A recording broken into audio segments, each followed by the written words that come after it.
Next question, Father. Is it sinful for someone to take anti-anxiety medication?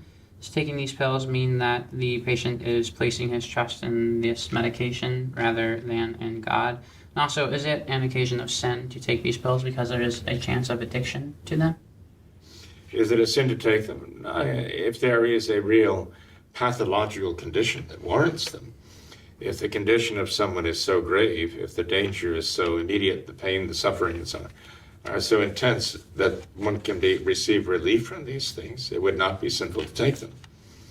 Obviously, one would have to ward off addiction to them.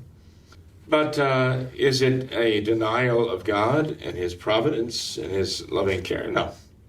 One could say that the taking of any medication would be, in that regard, a denial of God's providence. And why do I need medication to help me to do anything, right?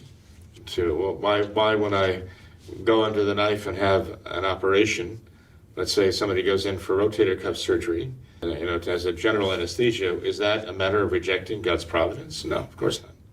Now, there are those who are willing to suffer without the anesthesia, but that is certainly extraordinary. We recognize that as a mark of extraordinary sanctity for someone who is willing to do that.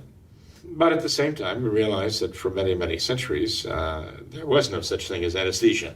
One would bite the bullet, as they say, while they took the arrowhead out of it or whatever by a knife.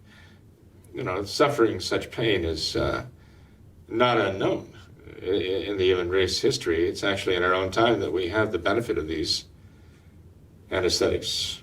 And it is not sinful to take advantage of them, because we see that they are the work of human ingenuity, and God Himself is the one who invested that in us.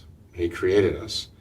So the problem is not that we have them and use them, the problem is that we abuse them. Sure. That's when that becomes something sinful.